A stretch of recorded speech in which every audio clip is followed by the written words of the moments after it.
Assalamualaikum warahmatullahi wabarakatuh. Selamat siang menjelang sore semuanya teman-teman. Selamat datang kembali di channel Ilo Entry. Dan dimanapun teman-teman berada, semoga teman-teman selalu dalam keadaan sehat dan bahagia selalu. Amin amin ya robbal alamin. Pada kesempatan yang baik ini kita akan melanjutkan kisah petualangan Tori. Wah, semakin seru aja kisahnya. Jadi, wah, pengantin baru nih Tori sama Sinta teman-teman ya. Yang mana setelah selesai menikah, Sinta masih akan menunaikan janjinya. Dimana janjinya dia harus menemukan 11 orang yang hilang di hutan Pasaman dan misi pertama mereka adalah masuk ke dalam kerajaan teman-teman. Dan sebelum kita masuk ke dalam kisahnya, yuk buat teman-teman yang belum subscribe, diklik dulu tombol merah subscribe-nya, jangan lupa lonceng notifikasinya dinyalakan. Ini benar-benar channel Ilo beneran ya, karena masih banyak yang nanya nih, Bang Ilo, ini channel Ilo beneran? Bener, ini channel saya beneran. Dan gak pakai berlama-lama lagi, langsung saja kita masuk ke dalam kisahnya. Dari halaman belakang rumah Bang Ilo, kita berangkat ke Tanah Minang. Masuk ke dalam kerajaan orang Bunian. Petualangan Tori Part 5. Aku, Sinta dan kedua Sirah menuju ke kerajaan orang Bunian. Kami berjalan sangat pelan. Sinta memegang tanganku disusul dua sosok Sirah di belakang. Setelah perjalanan tersebut berlangsung beberapa saat, aku bisa merasakan semua pepohonan dan sekeliling seperti bergerak sangat cepat dan kemudian kembali melambat hingga akhirnya seperti kecepatan jalan yang normal. Lalu di hadapanku saat itu ada sebuah gua yang besar. Kami mulai memasuki gua tersebut. Baru sampai di mulut gua, aku dikagetkan dengan suara berdesis bergema di dalam gua. Saat itu pula kedua Sirah melangkah ke depan kami. Terlihat oleh kami sepasang mata besar berwarna kuning kemerahan. Wah, ada apa ini? Seorang putri dari kerajaan peri berkunjung kemari. Sosok mata tersebut berucap dan perlahan menampakkan wujudnya. Sungguh pemandangan yang tidak bisa aku percaya. Sosok tersebut adalah ular betina berkepala manusia gemuk dan memiliki wajah sangat mengerikan. Ketika menyadari keberadaanku, seorang manusia berani datang kemari. Ular itu berkata dengan keras dan menggelegar. Dengan cepat sosok ular itu menghampiriku seakan dia melihat mangsa yang hendak menerkam. Beruntung saat itu pula dengan sigap salah satu Sirah menghentikan ular besar tersebut.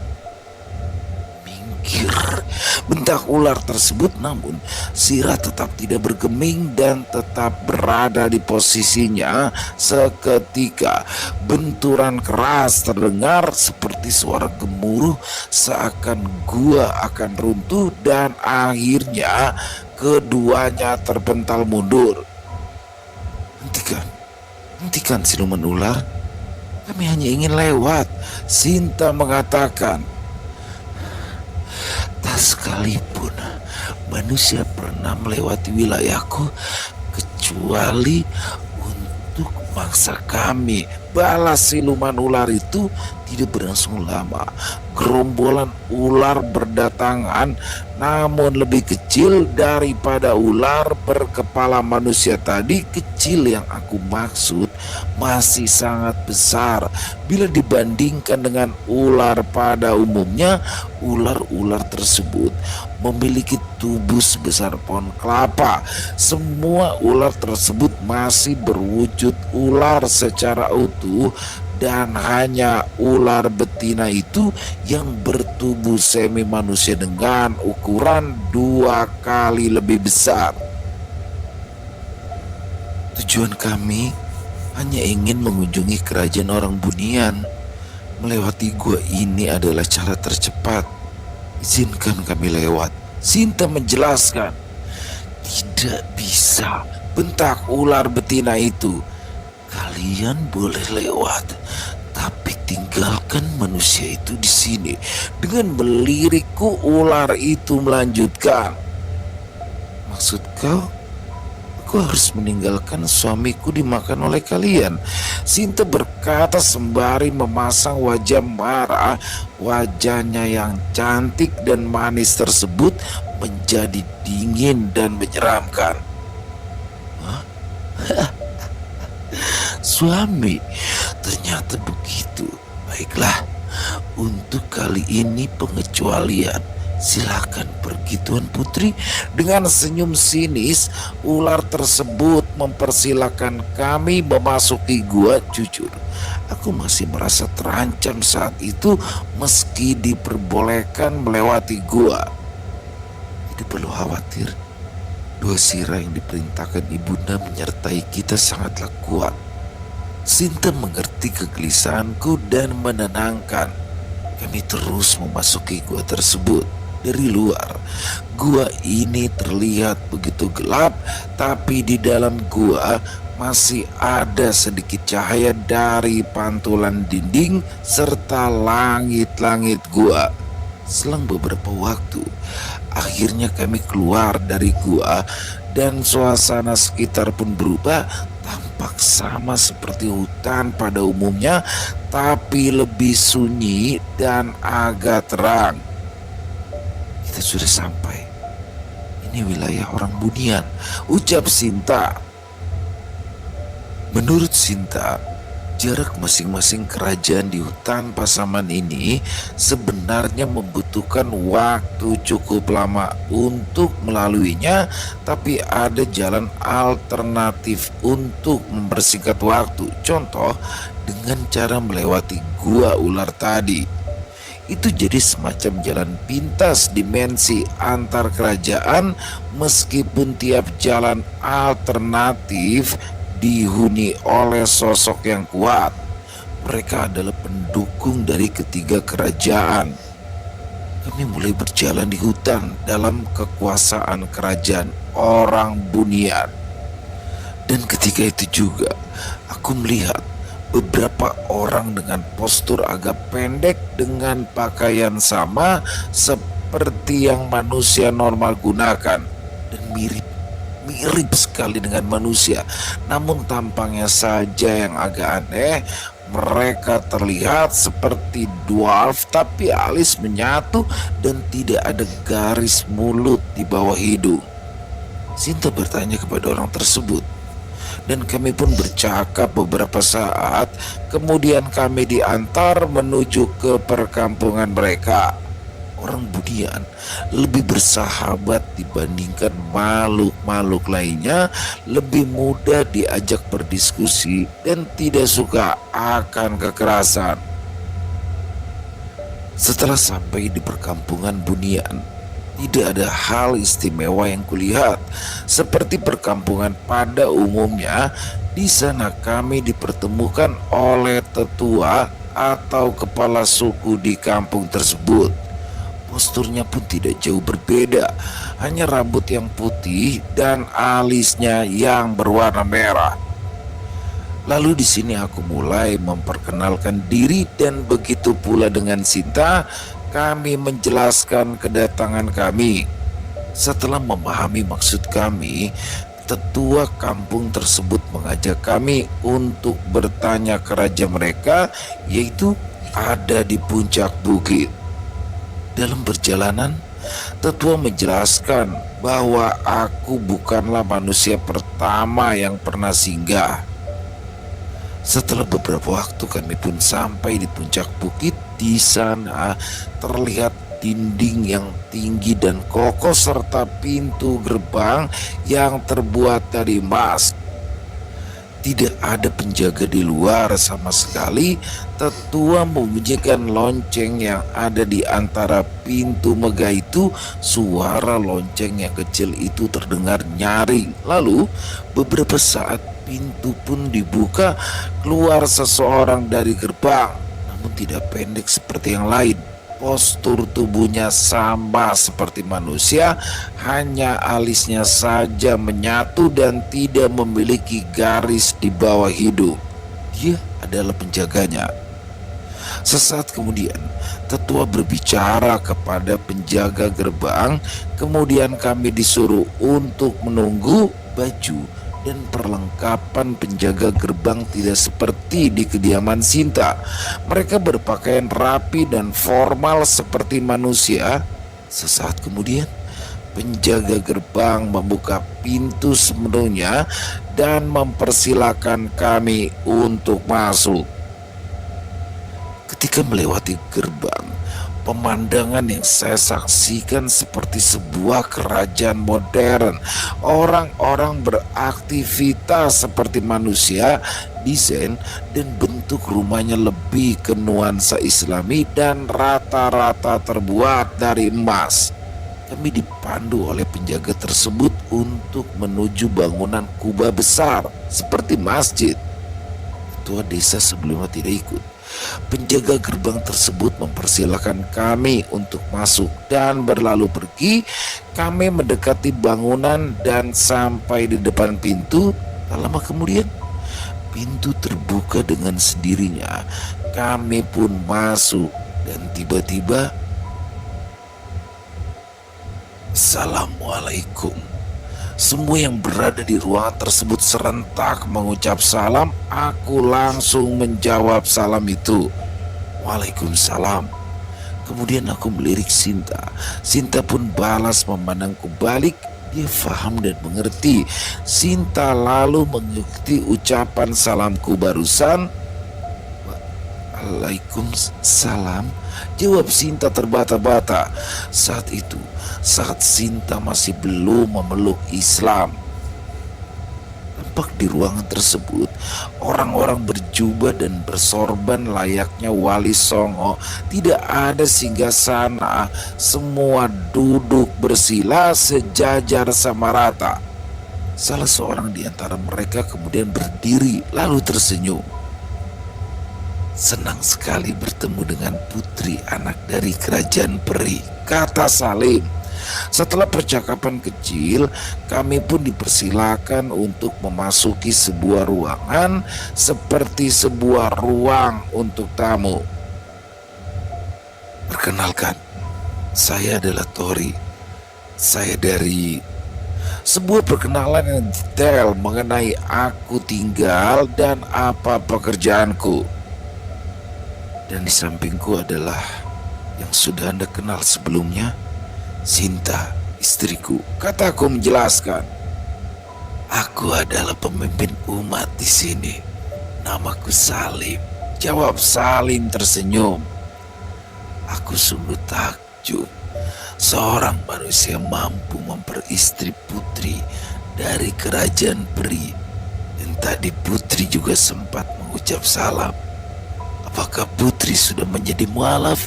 Salim lanjut bertanya. Aku hanya mengikuti kehendak suamiku, jelas Sinta.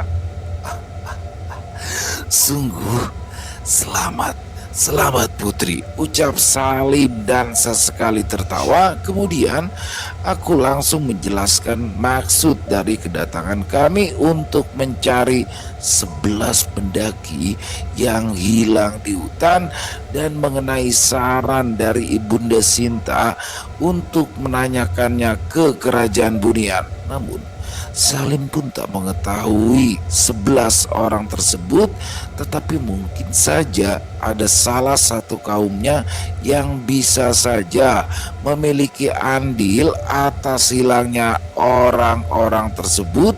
Salim menjelaskan bahwa ada beberapa suku orang Bunian yang berada dalam pengawasannya, tidak hanya di sekitaran sini, tapi juga menyebar di penjuru hutan. Kami masih berada di ruangan Salim.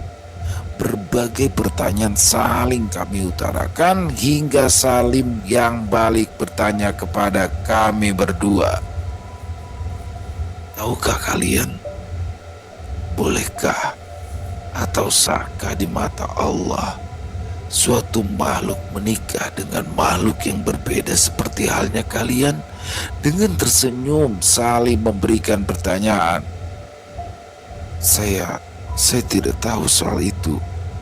Mohon berikan petunjuknya. Aku menjawab, tapi Sinta lantas menjawab dengan nada meninggi. Aku tidak peduli. Tidak ada yang berhak melarangku untuk memilih. Sinta menegaskan.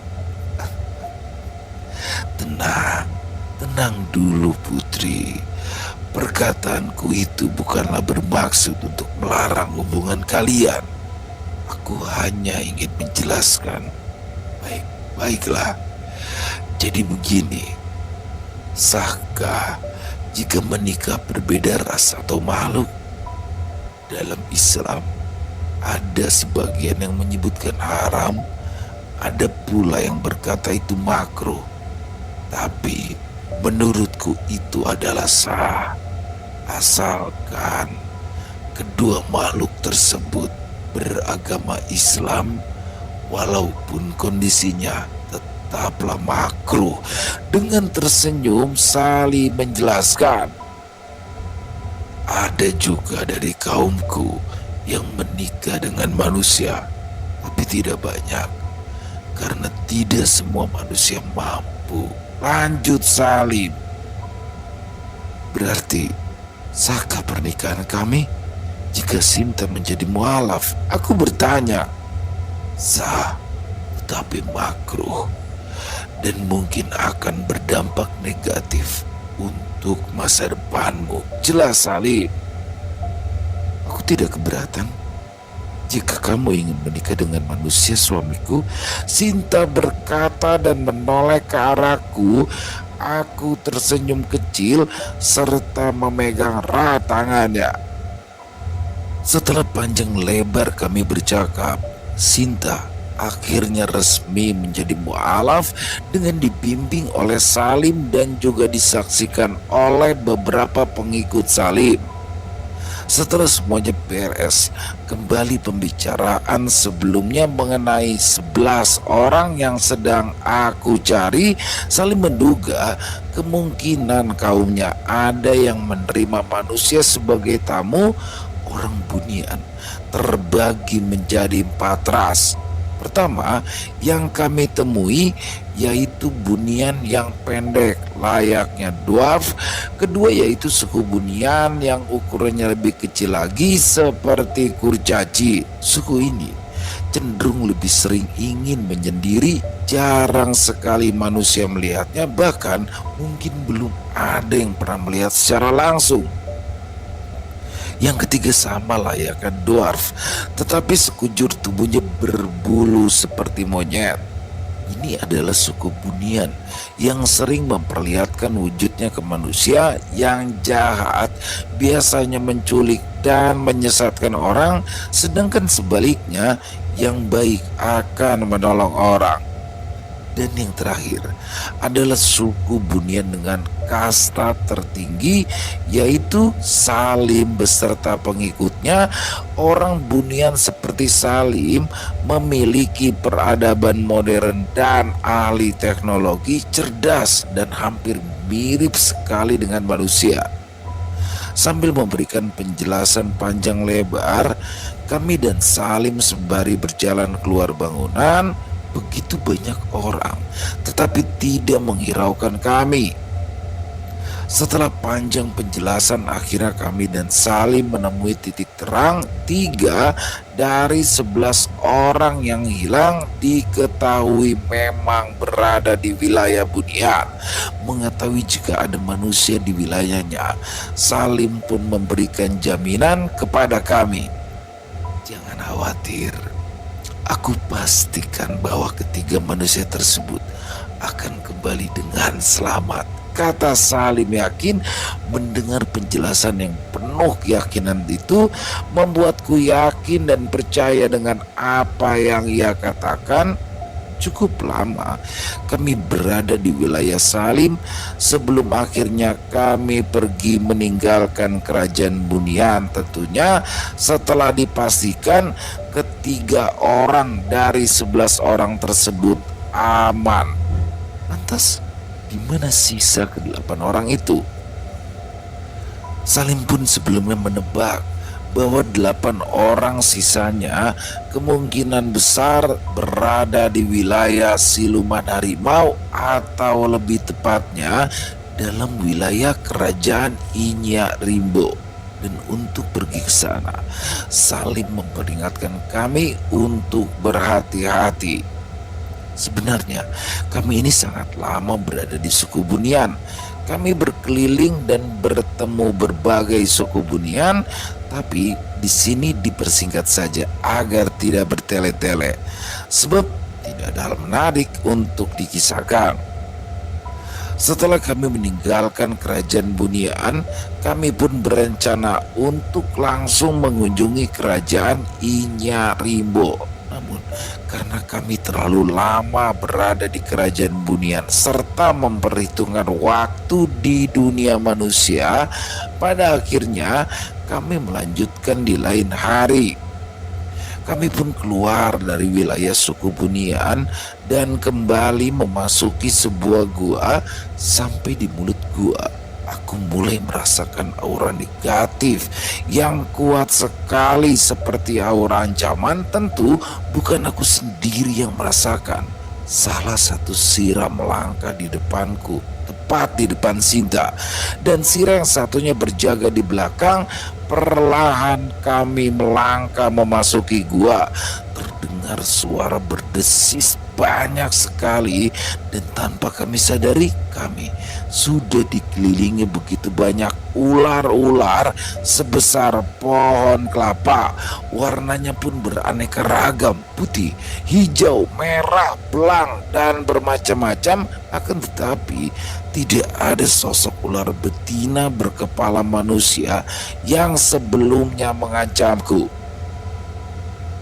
Kemudian dengan cepat dari arah belakang kami, sosok ular hitam legam mencoba menyerang kami. Suara gemuruh ular besar hitam itu mendekati. Beruntung dengan mudah Sirah menanganinya. Seperti kilatan yang sangat cepat, ular tersebut sudah terpotong menjadi beberapa bagian.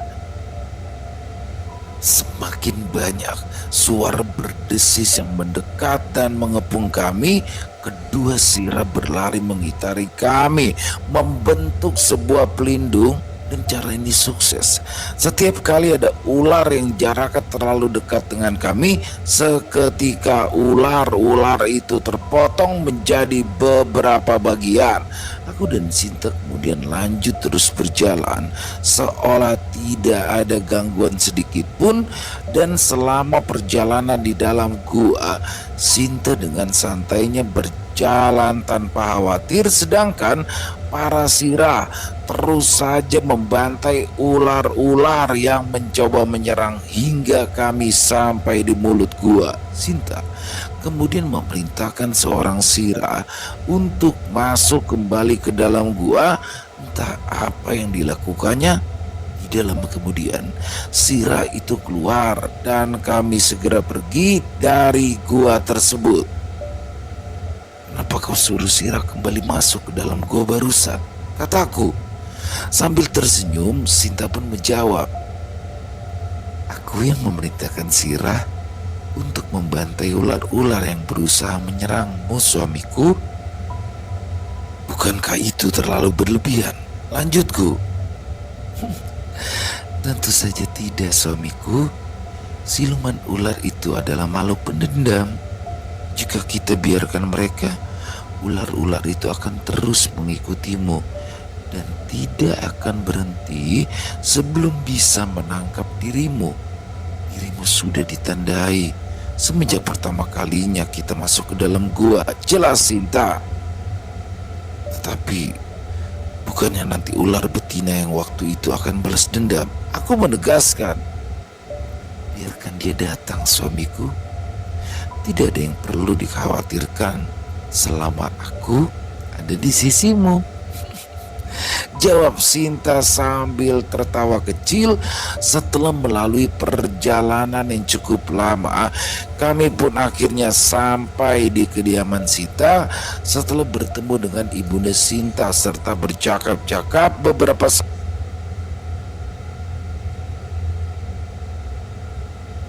saat kemudian, aku kembali ke ruang di mana tubuh asliku berada. Kemudian aku menuju ke tenda bersama Sinta. Di dalam tenda, orang yang aku temui malam itu masih tertidur, begitu pula anjingnya. Waktu masih pukul 3.04 pagi, Sinta tetap berada di sampingku. Meskipun di siang hari tidak terlihat, ia tetap berada di sampingku. Aku menjelaskan kepada Sinta bahwa aku tak lagi ditugaskan di hutan tersebut dan aku meminta untuk mengakhiri saja pencarian. Tetapi di sini Sinta menolak karena dia yang sudah berjanji akan membantu hingga orang-orang yang aku cari ditemukan. Aku pun meminta waktu untuk mempersiapkan segalanya. Sinta pun hanya mengangguk tersenyum. Pagi pun tiba. Aku membangunkan Uda yang waktu malam itu aku temukan. Kami sarapan, ngopi, dan makan beberapa camilan sambil mengobrol. Lalu kemudian bersama keluar dari hutan. Ketika kami sampai di pertengahan jalan, aku meminta kepada Uda tersebut untuk menuju perkampungan saja. Akan merepotkan jika sampai ia muncul di pos jaga. Sudah 4 hari Uda di dalam hutan. Jadi nanti jika bertemu warga tolong katakan jika Uda sudah 4 hari di dalam hutan, menghindari pertanyaan yang nantinya merepotkan Uda. Kita berpisah di sini. Ikuti saja arah yang saya jelaskan. Tidak sampai malam, Uda pasti sudah sampai di tempat warga. Yang dirasakan oleh Uda itu baru 1 hari 1 malam sebenarnya, tapi kenyataannya dia sudah 4 hari. Aku menjelaskan sambil menunjukkan arah menuju ke pedesaan terdekat. Setelah dia paham, pada akhirnya kami berpisah. Aku tidak mau membawanya bersamaku karena aku tidak ingin banyak pertanyaan. Lagi pula aku juga sudah tidak lagi masuk jadi tim pencarian. Siapakah Uda tersebut? Dialah Ujang. Ujang? Itu siapa? Aku sudah lupa. Yang pernah gempar soal hilangnya seseorang yang sedang melakukan aktivitas di dalam hutan. Dan langkah terakhir pencarian demi Sinta yang memenuhi janjinya. Akhirnya kami mengunjungi kerajaan paling berbahaya, para sesepuh penunggu hutan yang mampu menjelma menjadi harimau buas, kerajaan Inyak Rimbo. Setelah 1 minggu atau lebih, hari itu saat pulang kerja, aku hendak menyelesaikan urusanku di hutan Pasaman, tapi kali ini aku tidak sendirian. Aku bersama Bon dan salah satu paranormal kenalan Bon yang bernama Jaka. Umurnya pun tidak jauh berbeda dari kami. Aku memang mencari waktu yang tepat. Kebetulan esok hari aku dan Bon libur. Sore itu sekitar pukul 5 kami berangkat menuju Pasaman, berkendara dengan menggunakan mobil Toyota Rush yang Jaka bawa. Segala perlengkapan sudah kami persiapkan jauh-jauh hari. Jaka sendiri masih kerabat jauh dari Bon, yang mana pada saat itu aku juga baru mengenalnya. Saat itu aku masih belum menyadari jika ternyata Jaka adalah cucu angkat dari Mbah Gun. Tak butuh waktu lama hingga kami pun sampai Pasaman. Kami mencari tempat untuk parkir lalu berjalan kaki menuju hutan. Masih ada tim di sana yang ditugaskan. Kami pun sengaja menghindar agar tidak ada pertanyaan yang merepotkan. Sekitar pukul 7 malam, setelah kami sholat maghrib, kami memasuki hutan. Lokasi saat itu berbeda. Kami tidak menuju tempat biasanya. Selang kurang lebih 1 jam, Jaka meminta kami berhenti dan berkemah di tengah hutan. Ada bekas tempat untuk berkemah di situ yang akhirnya kami tempati. Jaka, jika kita di sini, bagaimana nanti memulainya? Biasanya aku ke tempat sebelumnya, kataku. Tidak usah khawatir. Dimanapun posisi kita selama masih di hutan Pasaman, dunia mereka akan tetap terhubung. Jelas, Jaka. Sekitar jam 9 malam, kami pun selesai membangun tenda. Namanya hutan, sudah pasti suasananya mistis yang sangat terasa. Ada sosok mendekat dan tidak bersahabat. Kalian berhati-hatilah. Ayo, masuk saja ke dalam tenda. Jaka memberikan arahan. Saat itu, Bon baru selesai melaksanakan sholat Isya dan keluar dari tenda.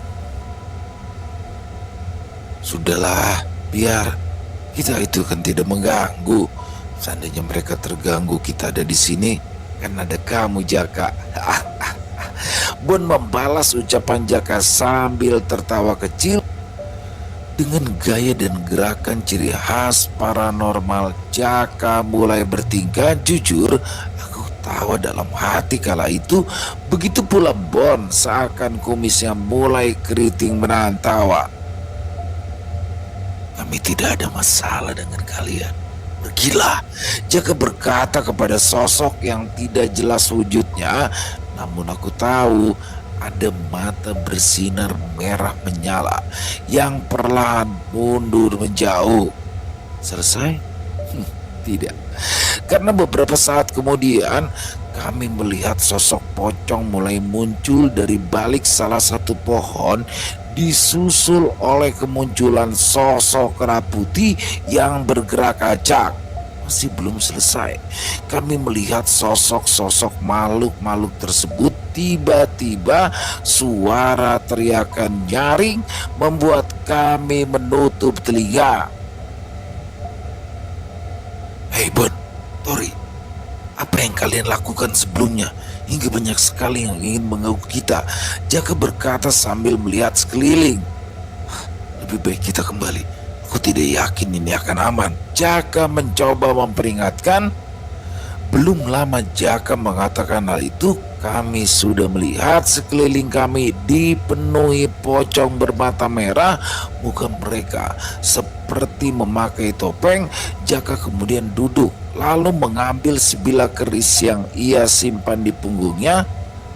Sambil berkomat kami ciri khas paranormal, Jaka sibuk seorang diri untuk menangani pocong bermata merah. Setiap kali Jaka mengacungkan kerisnya, pocong di hadapannya mundur. Dan ketika ingin menghadapi pocong lainnya, pocong sebelumnya maju kembali. Terus seperti itu hingga membuat Jaka kesal. Tidak lama kemudian muncul sosok 2 makhluk berjubah merah yang datang dari atas. Begitu juga Sinta yang tiba-tiba muncul di sampingku, yang membuat Bon terkejut dan berucap, "Astagfirullah. Pergi kalian, pergi," kata Jaka kepada Sira yang berada di hadapannya. Jaka tidak menyangka akan berhadapan dengan sosok yang kuat. Jaka mundur beberapa langkah sambil mengancam Sira dengan menggunakan kerisnya. Kemudian Sinta memerintahkan Sira untuk mundur. Sira tahu bahwa Jaka juga bisa menjadi ancaman baginya. Maka dari itu, setelah kehadiran mereka, Sira langsung menargetkan Jaka. Jaka, mereka adalah sosok yang sudah aku ceritakan sebelumnya, kataku. Dengan menyimpan keraguan, Jaka menyarungkan kerisnya. Suamiku, kenapa kau membawa orang seperti dia? Kata Sinta.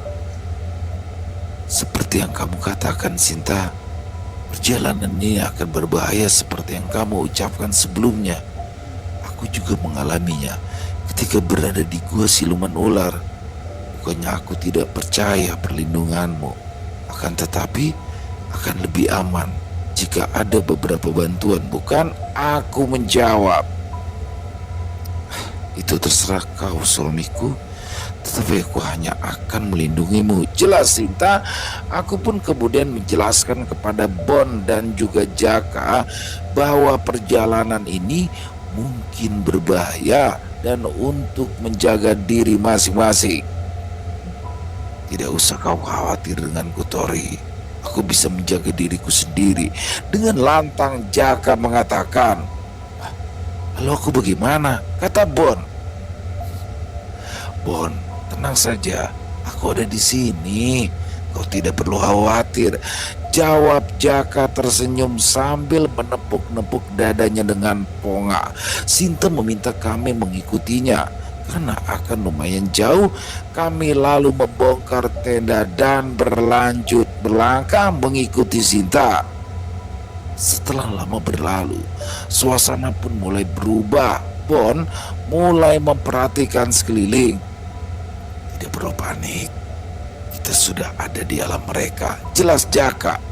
Kemudian kami pun sampai di tempat seperti pondok yang terbuat dari kayu yang sudah berhiaskan pernak-pernik.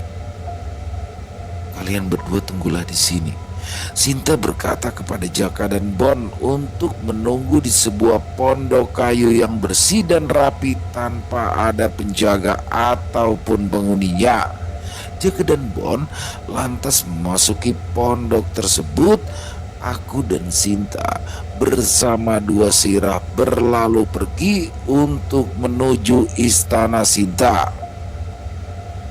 Setelah bertemu dengan ibunda Sinta, berbahasa basi dan lain sebagainya, kemudian aku lagi-lagi menuju rumah yang di tengah-tengah terdapat ranjang yang mewah. Ayo, berbaringlah di sana. Sinta mengatakannya sambil menunjuk ruang kecil yang dulu pernah aku gunakan.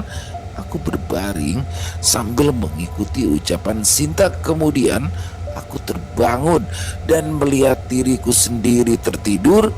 Setelah itu, aku dan Sinta bersama dua sirah dan dua wanita kekar bertombak menuju ke tempat Bon dan Jaka berada.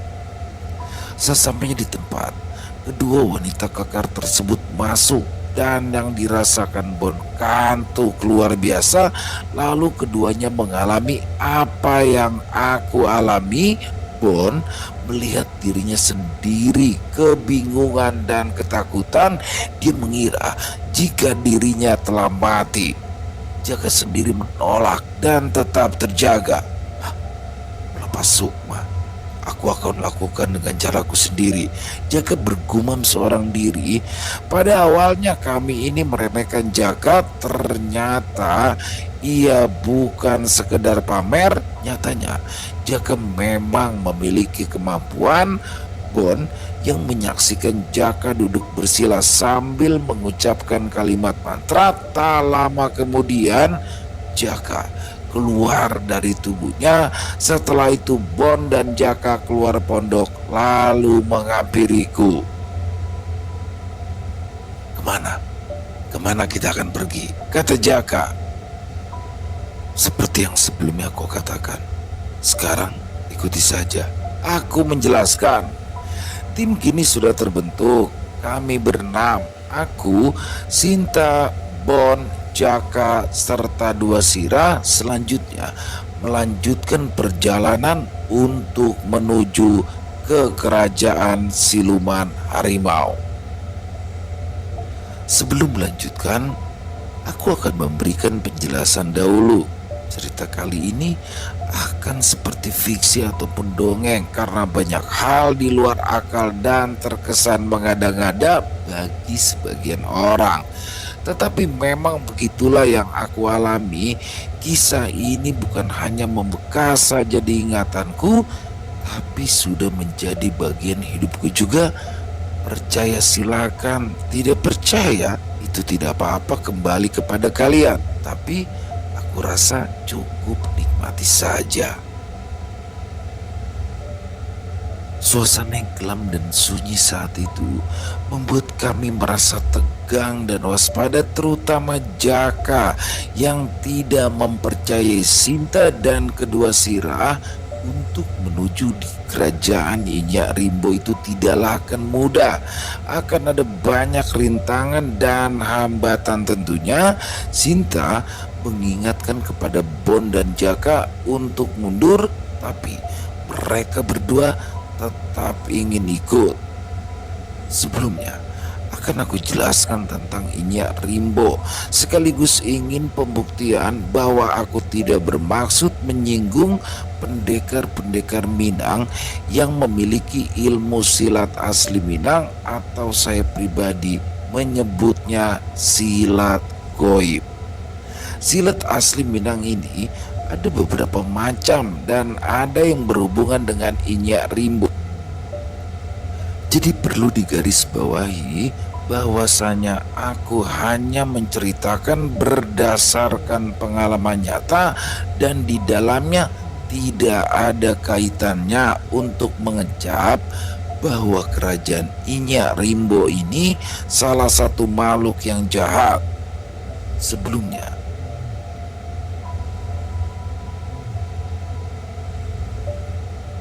selesai. Wow, luar biasa, keren banget. Makin keren aja nih kisah Tori dan Sinta. Dan buat Sinta Diary atau Minka ya, biasa panggil Minka, terima kasih atas kisah kerennya.